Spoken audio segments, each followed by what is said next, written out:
Avellán. Él es el gerente general del Banco Central del Ecuador, flamante gerente. Te agradecemos por estar con nosotros, Guillermo, y le consultamos cómo aseguramos, cómo estamos completamente seguros de que vamos a tener liquidez en las bóvedas del Banco Central a cambio de haber entregado más o menos 1.500 millones de dólares al Ministerio de Economía y Finanzas en papeles, en acciones de las instituciones de la banca pública. Cuéntenos un poco, por favor, cuál va a ser el proceso, cómo van a ser estos desembolsos, y si estos desembolsos van a ser en efectivo o también en papeles. Cuéntenos un poco. Buenos días y bienvenidos. Muy buenos días, Claire. Muy buenos días, Jorge. Un saludo cordial a todos los que nos sintonizan a través de Radio Huancavelica. Un gusto poder compartir con ustedes. Efectivamente, el 30 de junio, dando cumplimiento a la Ley de Defensa de la Dolarización, el Ministerio de Economía y el Banco Central del Ecuador suscribieron un contrato de compra-venta en el cual ocurrieron dos temas fundamentales. El primero, el Banco Central transfiere la propiedad de las acciones de tres instituciones de la banca pública. Me refiero a la Corporación Financiera Nacional, a Ban Ecuador y a CONAFIPS. Las CONAFIPS son la Corporación Nacional de Finanzas Populares. Esto por un valor de 2.377,6 millones de dólares que corresponden al valor patrimonial proporcional al 31 de mayo del 2021, de acuerdo a la ley. Eso por un lado. Por otro lado, el Ministerio de Economía y Finanzas se compromete a través de un cronograma de pagos a pagar estas acciones al Banco Central en un cronograma de 14 años. ¿Por qué 14 años? Porque hasta el 2035, de acuerdo a la Ley de Defensa de la Dolarización, el Banco Central está obligado a dar cobertura a los 4 sistemas de su balance. Hasta el 2026 tiene que cubrir el primer balance que corresponde a los depósitos a la vista o los depósitos más líquidos que tiene el Banco Central como institución. Entonces, se ha establecido un cronograma de tal manera que sea viable el pago de estos 2.377 millones. Hay que también comunicarle a la ciudadanía que además de estos 2.377,6 millones, el Banco Central va a recibir tanto de la banca pública como del Ministerio de Economía 6.181 millones adicionales hasta el 2035. Y son estos dos montos los que les va a permitir cubrir las obligaciones que tiene el Banco Central, es decir, sus depósitos, tanto de instituciones públicas como de los depositantes, que tienen dinero en el Banco Central. Porque de acuerdo a la ley, recordemos que los bancos centrales, las instituciones financieras, sean bancos privados o cooperativas, tienen que tener un porcentaje de los depósitos de sus clientes en el Banco Central. Entonces la idea es con este dinero, con este efectivo que va a recibir el Banco Central, poder cubrir las obligaciones que tiene como institución monetaria. Son las 7:13 continental. Y a todo esto, ¿a cuánto asciende el déficit del Banco Central? Actualmente las reservas, Clever, del Banco Central están cercanas a los 6.000 millones, exactamente 5.900 millones, pero el Banco Central tiene obligaciones con sus clientes por más de 12.000 millones. Entonces estamos hablando de un déficit superior a los 6.000 millones y la idea es poderlo cubrir. ¿Cuánto es el déficit? De más de 6.000 millones. Allá. Porque tiene obligaciones, pasivos por más de 12.000 millones, pero tiene reservas líquidas cercanas a los 6.000 millones. Entonces hay una diferencia, hay un descalce entre activos y pasivos por más de 6.000 millones. Y la idea es poderlas cubrir con estos desembolsos que va a hacer la banca pública y el Ministerio de Economía y Finanzas hacia el Banco Central. Es una cantidad considerable. Sí, por eso. Y en ese orden, el Banco Central tiene inversiones.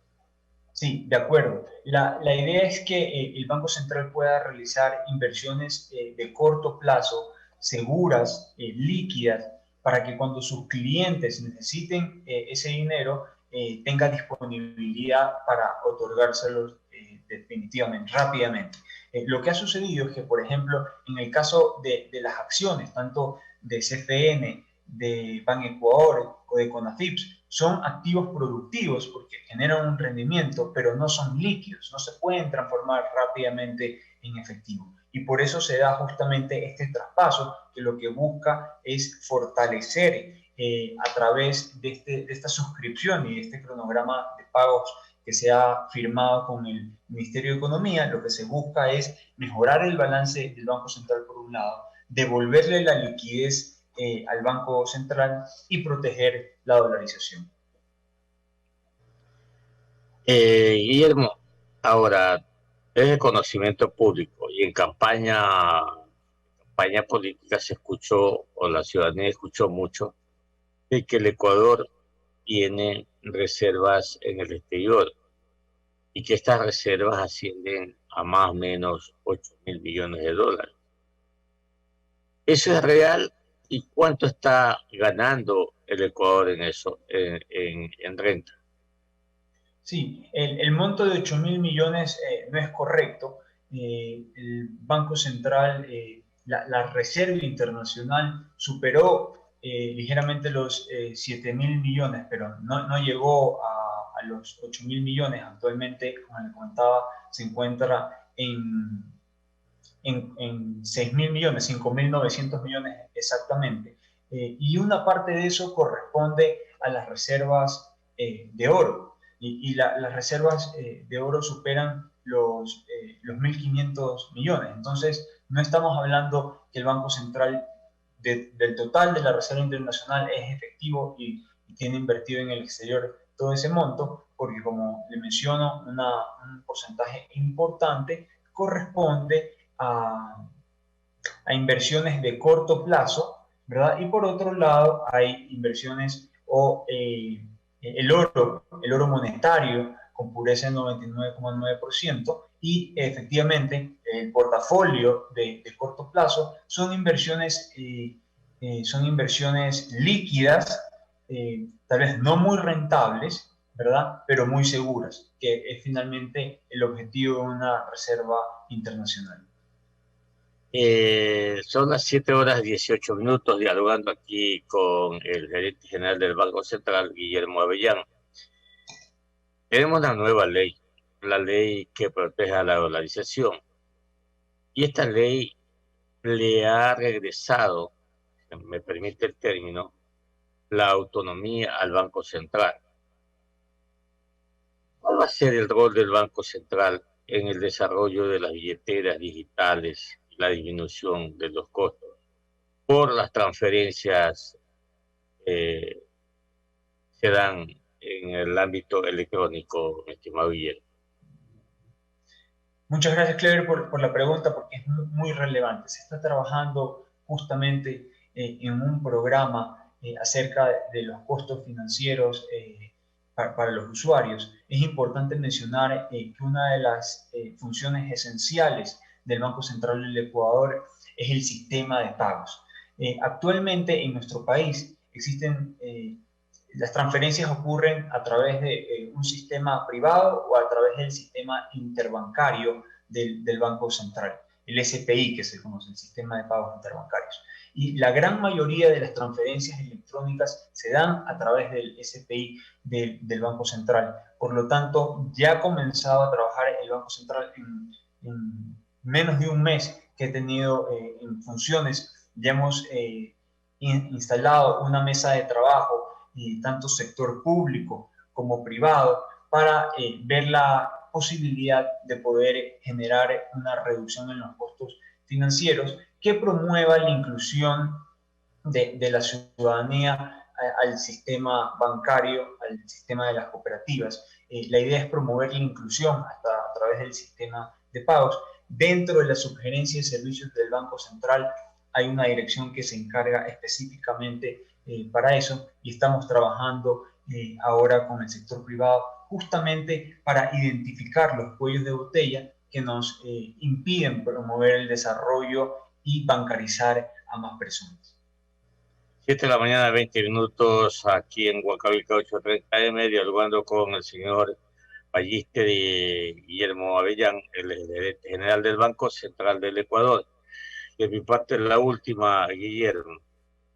¿Cuál es el aporte que el Banco Central está haciendo para el Ministerio de Economía, para la misma, por qué no decir las mismas CEPLADES, en cuanto a la elaboración, a la estructuración de un programa económico que debe darse pues en el gobierno? El gobierno debe hacerlo conocer al país, especialmente a los agentes económicos.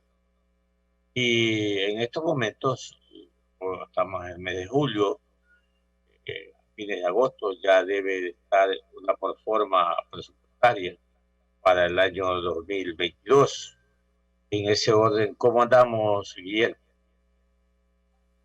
Sí, chévere. Una función muy importante que establece la Ley de Defensa de la Dolarización es la posibilidad del Banco Central de ayudar al Ministerio de Economía a establecer los supuestos macroeconómicos para la reforma presupuestaria. Entre esos, y los más importantes, está el precio del petróleo, por un lado, también la previsión de crecimiento macroeconómico, y todos esos componentes se incluyen en la proforma presupuestaria. Eso por un lado. Por otro lado, el Banco Central también va a publicar un informe de estabilidad financiera. Ese informe lo trabajará de manera conjunta con las superintendencias de bancos y también de economía popular y solidaria. Eso llegará a la Asamblea Nacional y también será un insumo importante que tanto los asambleístas podrán utilizar para la aprobación de la reforma presupuestaria. El Banco Central también colabora en la elaboración del programa que se está comenzando a negociar con el Fondo Monetario Internacional, no solo en los supuestos, sino también en la estructura del programa. Recordemos que cuando se establezca la nueva Junta Monetaria, porque recordemos que a partir del 1 de mayo el 1 de agosto entra en vigencia una nueva estructura del Banco Central, en donde la actual junta,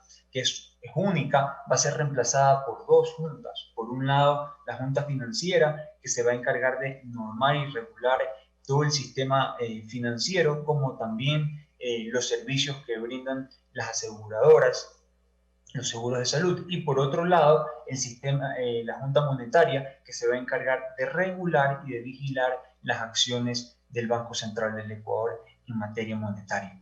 Entonces, eso va a ser muy importante a partir del 1 de agosto y el Banco Central va a tener a su cargo aspectos exclusivamente monetarios. Debo entender, Guillermo, que como el Banco Central del Ecuador tiene su división de estudios o su departamento de estudios económicos, entiendo que debe aportar con los insumos, como son los indicadores macroeconómicos, de empleo, PIB, la misma tasa de interés, aunque nuestro mercado de capitales, tú sabes que es incipiente, si se puede decir, y otros indicadores importantes como también macroeconómicos que sirven pues para los cálculos respectivos, tanto de inflación como de metas al empleo, metas de empleo, perdón, y metas también de financiamiento. En ese orden, repito, hay equipos de trabajo conjuntos con el Ministerio de Economía, con las mismas ejemplares, ¿por qué no? y el Banco Central. Efectivamente, Clever. La sugerencia de programación y regulación es la sugerencia que está encargada, es el área que está encargada de trabajar de manera conjunta y coordinada con el Ministerio de Economía, con los técnicos y asesores del doctor Cueva.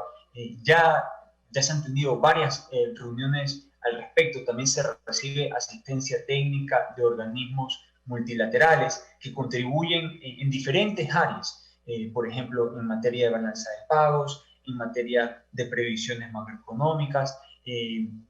También hay apertura para poder colaborar en este informe de estabilidad financiera que se deberá presentar a partir del próximo año. Entonces, son diferentes áreas, diferentes responsabilidades que asume la sugerencia y programación que se están elaborando de manera coordinada con los técnicos del Ministerio de Economía y Finanzas. 7:25 aquí en Huancavelica 830M. Usted, mi estimado licenciado Jorge Escobar, con el señor gerente general del Banco Central, Guillermo Avellano. ¿Cómo le va, Magister? Un gusto saludarlo. Espero se encuentre bien de salud. Bienvenido a Contrapunto. Un poco para conocer detalles también de las cuentas del Banco Central del Ecuador y lo que antes también fue cuestionado en torno a la colocación de certificados de tesorería desde el Ejecutivo para obtener liquidez. Sabemos que solo entre el 11 y el 14 de junio del presente año se han emitido $100 millones desde el Ministerio de Finanzas en CETES. ¿Hay un porcentaje todavía colocado o pendiente en el Banco Central del Ecuador con estos instrumentos financieros? Buenos días, Jorge. Muchas gracias por la pregunta. El Banco Central todavía posee en sus portafolios inversiones del pasado. Ahora, de esos 6.181 millones que les mencionaba, un porcentaje corresponde a la banca pública y otro porcentaje corresponde al Ministerio de Economía. Lo importante que hay que señalar aquí es que esos instrumentos, de acuerdo a la ley, no podrán renovarse y tendrán que pagarse con efectivo.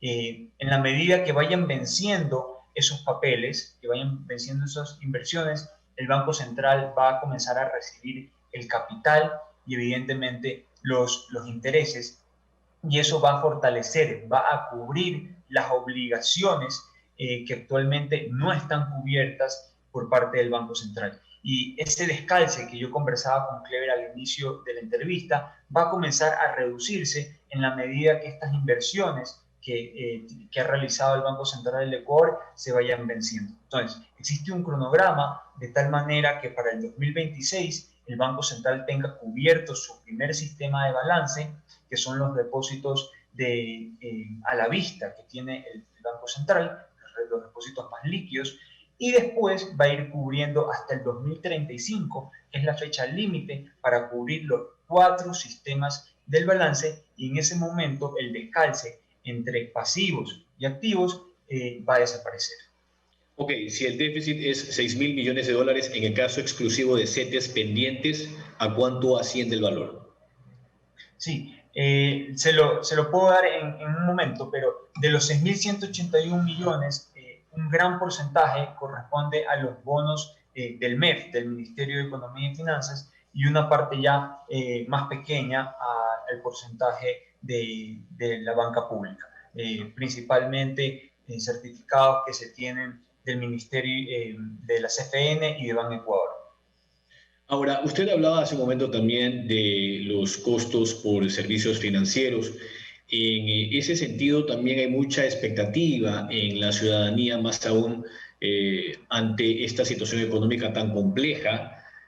Los costos por servicios financieros, hablo de las tasas interbancarias y demás, siempre han sido de alguna manera observados por parte de los usuarios. Esto implicaría que al interior del Banco Central, con los cambios que se hicieron en la ley y que ahora hay 2 instancias, ¿habría la posibilidad de analizar una disminución o algún ajuste en esos costos por servicios financieros a fin de que también exista un margen para los usuarios que han visto disminuida su capacidad adquisitiva? Lo que es importante comunicarle a la ciudadanía, Jorge, es que las tasas de interés y los servicios financieros no bajan por decreto. Existen problemas estructurales en la economía ecuatoriana y esos problemas estructurales tienen que resolverse a través de un trabajo entre el sector privado y el sector público. Y precisamente eso es el compromiso de esta nueva administración del Banco Central, poder resolver esos problemas estructurales. Ya se ha establecido que el Banco Central es el responsable de desarrollar una nueva metodología para el cálculo de las tasas de interés. Si hay algo que queda claro también de los últimos 14 años es que las tasas de interés no bajan por decreto. Entonces, es necesario tener una metodología que sustente las tasas de interés, pero por otro lado, también es necesario este trabajo público-privado para poder resolver aquellos problemas que impiden que las tasas bajen, que impiden tener costos financieros más bajos, que impiden mayor competencia en el sistema bancario, que impiden la llegada de inversión extranjera y local a nuestro país. En la medida que vayamos resolviendo esos problemas, vamos a ver buenos resultados, vamos a ver mejores tasas de interés y costos financieros más bajos para la ciudadanía. El magíster Guillermo Avellán, gerente general del Banco Central del Ecuador, está en Contrapunto a través de la señal de Huancavilca. La última inquietud de mi parte, magíster, usted señalaba que esta recompra, porque técnicamente ha sido una recompra de papeles por parte del MEF al Banco Central del Ecuador, garantizaría finalmente el objetivo de obtener liquidez, a pesar de que sí, la banca pública pues tiene sus movimientos y su flujo, pero ha sido precisamente ese el principal inconveniente que ha encontrado el gobierno de Guillermo Lasso. Una caja fiscal con una necesidad de financiamiento solo para este año de más de 8.800 millones de dólares. Y si hay un periodo de gracia de 5 años, que era lo que usted explicaba, que es hasta el 2026, y otro de 14 años para el pago de estos valores, luego de la transferencia de acciones de la banca pública por 2.377 millones de dólares, finalmente considera el Banco Central que hay las garantías para que esa liquidez se cumpla frente a los aprietos que ya enfrenta el gobierno nacional? Sí, Jorge, precisamente ese fue el trabajo que se realizó con el Ministerio de Economía y Finanzas, siendo conscientes de las restricciones presupuestarias, de las restricciones fiscales a las cuales usted muy bien hace referencia. El Banco Central estableció este cronograma en el cual se otorga un periodo de gracia para el Ministerio de Economía, pero también sabiendo que a partir del 2021, este año, el Banco Central, por ejemplo, va a recibir de fondos de la banca pública por estas inversiones a las cuales yo hacía referencia, que no serán renovadas, y también por bonos que tienen con el Ministerio de Economía, aparte del pago de las acciones de la banca pública. En el 2021 va a recibir recursos por 436 millones, en el 2022 por 437 millones y en el 2023 por más de 1.000 millones. Entonces, se ha establecido un cronograma de tal manera que esos flujos sean viables para las instituciones públicas y de alguna manera también nos permitan ir reduciendo esta diferencia entre pasivos y activos que tiene el Banco Central y lograr fortalecer la liquidez del Banco Central y proteger la dolarización, que es nuestro objetivo final. Muchas gracias, magíster. 7 de la mañana, 33 minutos ya para terminar este diálogo con el gerente general del Banco Central, Guillermo Avellán. Voy a decirle esto y con el debido respeto. Yo alquilo balcones para ver que la banca de desarrollo, la banca pública, le pague al Banco Central de forma líquida los abonos. Alquilo balcones. Ya, porque todos sabemos que la CFN, la institución que es de una banca de desarrollo, la morosidad llega al 12%, por ejemplo, y que ya no es el Banco Central directamente, porque el Banco Central le entrega todo este paquete de acciones de CFN, Banco del Pacífico y todo esto. Ya esto es el Ministerio de Economía y Finanzas.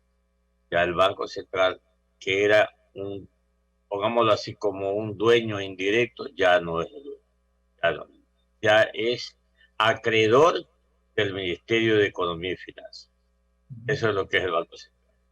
Ahora vamos a rezar para que le paguen al Banco Central, le hagan los abonos que ha indicado Guillermo Avellán con nitidez en esta entrevista. Ahora una pregunta, Guillermo.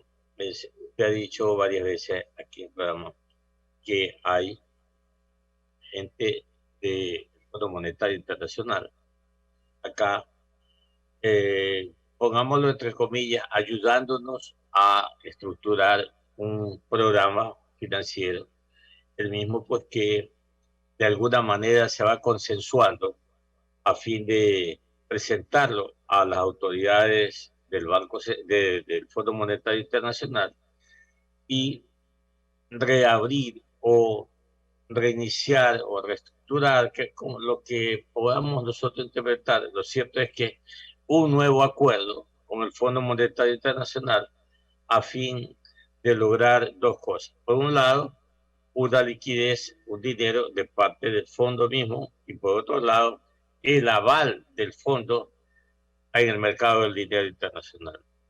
¿Cómo estamos ahí? Sí, se está trabajando, Clever, y esto es importante que conozca la ciudadanía, con varios multilaterales para no solo recibir financiamiento, sino también para resolver problemas estructurales de fondo de la economía ecuatoriana. La economía ecuatoriana ha acumulado déficits fiscales por más de 10 años, es decir, los egresos del gobierno central han sido superiores a los ingresos, y eso ha provocado un agresivo endeudamiento. Entonces es muy importante salir de este círculo vicioso de excesivo gasto público improductivo y que conlleva a agresivo endeudamiento. Entonces se están buscando soluciones justamente no solo para recibir financiamiento, como menciono, sino también para resolver estos problemas. Y hay la mayor apertura por parte de estos organismos a colaborar. Recordemos, digamos, las palabras de uno de los representantes del Fondo Monetario Internacional, el economista Alejandro Werner, que tiene toda la apertura para renegociar el acuerdo que se firmó con el anterior gobierno, conscientes de las restricciones fiscales, ¿verdad? Y de los problemas económicos y sociales que atraviesa el país, para poder negociar un acuerdo que permita la reactivación económica, pero y que permita también poner las finanzas públicas en orden, pero respetando el principio de equidad del gobierno. Ya hay buenas noticias en materia de reactivación y de expectativas del sector público y del sector privado. El Banco Central recientemente publicó la encuesta de opinión empresarial, en donde se publica el índice de confianza empresarial, y ya vemos una recuperación muy importante en el sector comercial e industrial. El índice global de confianza para el sector privado ya está en niveles muy cercanos a los previos a la pandemia, y eso ya indica, digamos, que hay una expectativa, una confianza dentro del sector empresarial, y por eso desde el Banco Central promovemos y impulsamos mucho la campaña masiva de vacunación por un lado. También la apertura comercial va a ser esencial, la llegada de inversión privada de igual manera, para que todos estos componentes permitan la reactivación económica y la recuperación de empleo en el país. Y para Guillermo Avellán, ¿en cuánto crecerá la economía este año 2021? Sí, la última proyección, Clever, que ha realizado el Banco Central del Ecuador es de 2,8. El Fondo Monetario también ha realizado una previsión que es de 2,5%. Esperemos poder superar esas dos cifras, estar cercanos al 3%. El Banco Central va a actualizar su previsión macroeconómica en el último trimestre del presente año, pero vemos una recuperación, ya signos del inicio de una recuperación muy importante tanto en el segundo trimestre como en el tercero. Es importante mencionar a la ciudadanía que van a haber dos componentes que van a ser esenciales para la recuperación. Por un lado, el consumo de los hogares y por otro lado, la inversión privada en nuestro país. Bueno, ya 2.8, yo me contento con 2.0 cuando tuvimos -8 el año pasado. Ya es bastante, es bastante. En Sí, todo caso, todavía todavía estamos en términos de producción por debajo de los niveles pre-pandemia, y justamente entre más rápido podamos crecer, más rápido nos vamos a recuperar y llegar a los niveles previos a la pandemia, y ese es un poco lo que está impulsando el Banco Central, intentando iluminar, digamos, el camino para que se puedan tomar las mejores decisiones del y gobierno. lo ideal sería tomar el 2017, no el 2019, porque ya 2019 comenzó a descender la economía. En todo caso, desearle éxito, Guillermo. Sabemos que tienen que elegirse los 3 miembros de este directorio o Junta de monetaria. esta junta monetaria, que van a tener la responsabilidad, pues, de trabajar conjuntamente con usted, que es el ejecutor, o va a ser el ejecutor de todas estas regulaciones o decisiones que se den en esta junta monetaria. Un abrazo para usted y que le vaya bien. Le agradezco mucho, Clever. Muchas gracias, Jorge, también por la invitación. Un saludo cordial a toda la ciudadanía. Muchas gracias. Buenos días, que le vaya bien.